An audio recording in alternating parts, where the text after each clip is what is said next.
السلام علیکم، روشینا ہیئر۔ میں نے اپنی لاسٹ ویڈیو میں آپ کو بتایا تھا کہ میں آج کل کچھ ریسرچ کر رہی ہوں، کچھ اسٹڈی کر رہی ہوں اور میں چیزیں آپ کے ساتھ شیئر کرتی رہوں گی۔ ان میں سے جو چیز مجھے بہت امپورٹنٹ لگی وہ میں آج شیئر کرنے والی ہوں۔ اور سب سے پہلے تو یہ کہ میں اپنے کیفے کے پیٹیو میں آج آ کے بیٹھی ہوں۔ اگر کوئی آواز اونچی نیچی نہ آئی یہاں تو یہ اچھی ریکارڈنگ ہو جائے گی۔ اور ابھی فی الحال گرمی بھی بہت ہے، دیر از نو اے آئی، یہ اوریجنل کیمرے سے ریکارڈنگ ہو رہی ہے۔ جو بات میں شیئر کرنا چاہتی ہوں وہ ایک فائنڈنگ ہے، ایک سائنٹسٹ ہے، بایولوجسٹ ہے، جیرمی گرفتھ، ان کی ایک کتاب بھی ہے فریڈم کے نام سے۔ انہوں نے ہیومن کنڈیشن کے اوپر بہت کام کیا ہے اور اب ریسنٹلی ان کے انٹرویوز آئے ہیں، 4 انٹرویوز ہیں، یعنی ان کے پورے انٹرویو کے 4 پارٹس ہیں، 50 منٹ ایچ ہے۔ بہت انہوں نے الیبوریٹ کر کے، بہت ایکسپلین کر کے انسان کی جو حالت ہے اس وقت جو ہم اپنے ارد گرد دیکھتے ہیں اور حیران ہوتے ہیں کہ انسان کو ہو کیا گیا ہے، اس پہ اس کی وضاحت کی ہے۔ اور وے بیک ایڈم اینڈ ایو تک وہ لے کر کے آئے اپنی ریسرچ کو، بائبل کے حوالے سے وہ بات کرتے ہیں۔ میں جب سنتی ہوں تو پھر میں تو اس کو قرآن اور حدیث سے ریلیٹ کر رہی ہوتی ہوں، لیکن ہیومن کنڈیشن جو ہے وہ انسان جو بنایا گیا تھا وہ کنڈیشننگ کے لیے نہیں بنایا گیا تھا انسان کو۔ اور یہ بات اللہ تعالیٰ نے شاید حضرت آدم اور حوا کے واقعے میں ہمیں بتانے کی کوشش بھی کی۔ ان کو کہا گیا تھا اور انہوں نے اپنی مرضی کی تھی، جو انسٹنکٹ تھی نا اس پہ وہ رہے تھے، جس کا انہیں پھر خمیازہ بھگتنا پڑا اور انہیں زمین پہ بھیج دیا گیا۔ شاید خمیازہ تو نہیں ہوگا، وہ پھر اللہ کی پلاننگ ہی ایسی ہوگی، ہمیں سمجھ نہیں آئی۔ تو جب بھی انسان کوئی انوکھی بات کرتا ہے باقی سارے اس کو آئسولیٹ کر دیتے ہیں، اور یہ ہم نے ہمیشہ دیکھا ہے۔ لوگ جتھوں میں رہتے ہیں، گروپس میں رہتے ہیں، کمیونٹیز میں رہتے ہیں، خاندان ہوتے ہیں، لیکن ان میں کوئی بھی کتنا بھی چاہے تو وہ جو کنڈیشننگ ہوئی ہوتی ہے اس سے ہٹ نہیں سکتا۔ اگر کوئی اپنی اس خاص طور طریقے سے ہٹنے کی کوشش کرے تو اس کو بہت بری طرح سے سپریس کیا جاتا ہے۔ اب ہوتا یہ ہے کہ جب ایک انسان، اس کے ذہن میں ایک بات آئی ہے، اسے کچھ نظر آیا ہے اور وہ کوشش کر رہا ہے کہ میں اس کو ایکسپریس کروں، لیکن وہ ڈرتا ہے اس بات سے کہ مجھے آئسولیٹ کر دیا جائے گا یا مجھے برا بھلا کہا جائے گا، تو اس انسان کے اندر ایک جنگ شروع ہو جاتی ہے جو اس کی سائیکی کو تباہ و برباد کر دیتی ہے۔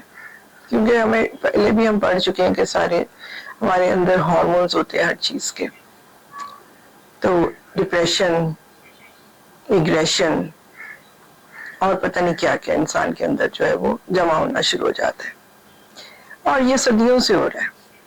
اور اب یہ حالت ہو گئی ہے کہ اسی ایگریشن نے انسان کو اتنا اینگری کر دیا ہے، اتنا ایگریسو کر دیا ہے کہ ہمیں اگر یہ ایکسپلینیشن نہ دی جائے جو جیرمی گرفتھ نے دی ہے تو ہم کہتے ہیں کہ یہ کیا ہے، یہ انسان بھی ہے کہ نہیں ہے، یہ ایسے ظلم کیسے کر سکتا ہے۔ وہ انسان ہی ہے، وہ بہت دکھا ہوا انسان ہے، وہ بہت سپریسڈ انسان ہے، اس کے ساتھ بہت ظلم ہوئے ہیں تو وہ یہ بن گیا ہے۔ یہ فائنڈنگز ہیں ان کی اور یہ بالکل صحیح ہے، اور ہم تو چھوٹے سے بچے کے ساتھ یہ کرنا شروع کر دیتے ہیں۔ بلکہ وہ جیرمی گرفتھ یہ کہہ رہے تھے کہ میں اور شاید میرے جیسے چند اس دنیا میں اور ہیں جن کی اوریجنل تھنکنگ ہو سکتی ہے، کہ جب آپ ایک بچے کو بھی سپریس کر دیتے ہیں تو اس کی اوریجنل تھنکنگ تو ختم ہو گئی، اس نے دنیا میں جو بھی کرنا ہے نا اس کے اوپر ایک لیئر اس اینگر کی، ایگریشن کی، سپریشن کی، ہر چیز کی ایک لیئر آئی ہوگی۔ تو ہم شاید ہی اب اصلی انسان دیکھ پاتے ہیں، وہ گھٹا ہوا انسان جو ہمیں نظر آتا ہے، جو الٹی سیدھی حرکتیں کرتا ہے، تو ہم یہ کہتے ہیں یہ ایسے کیوں کر رہا ہے۔ ہم اگر غور کریں تو ہمیں سمجھ آنی شروع ہو جائے گی اب جیرمی گرفتھ کی فائنڈنگز کے بعد کہ وہ ایسے کیوں کرتا ہے۔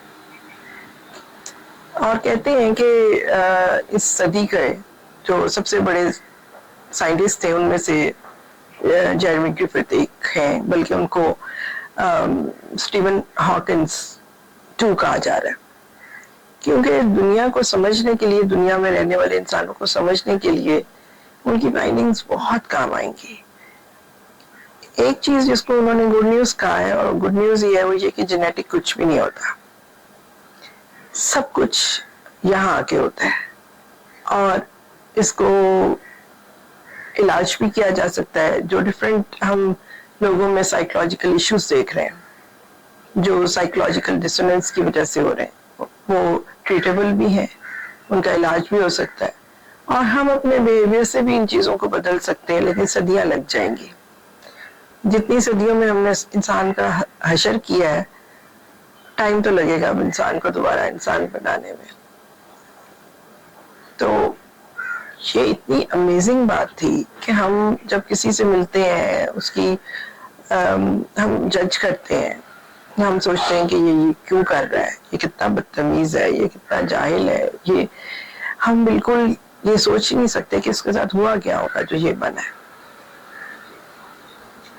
اور ہمیں اپنی سوچ کو بدلنا پڑے گا اس دنیا کو بدلنے کے لیے، اور ہتھیار بنانے سے نہیں ہم کسی کو روک سکتے، ہم وہ والے انسان ضرور بنا سکتے ہیں جو ہتھیار اٹھانے سے انکار کر دیں گے۔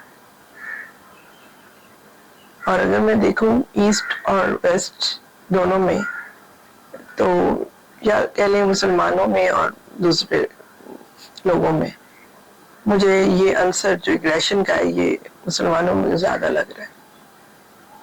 اس کی بھی وجہ سے پریشن ہوگی، بہت دبایا جاتا ہے، بہت کچھ کرنے کو کہا جاتا ہے، کبھی انسان سے بھی کوئی پوچھ لے وہ چاہتا کیا ہے۔ تو ہمیں اپنے رویے بدلنے پڑیں گے، پھر لوگ بدلنا شروع ہوں گے، اور اس کام میں دیر نہیں کرنی چاہیے، یہ اب سے ہی شروع کر دینا چاہیے۔ بلکہ میں تو اس کو ریلیٹ کری تھی اپنے بی یور سیلف کیفے سے، کہ یہ تو بنایا اسی لیے گیا تھا کہ لوگ آ کے اپنے آپ کو ایکسپریس کریں، کیونکہ میں اس تکلیف میں سے گزری ہوئی ہوں when you cannot say what you want to say۔ اور میں حیران ہوتی ہوں اس بات پہ کہ میں نے اتنا بڑا سٹیپ کیسے لے لیا just to be myself۔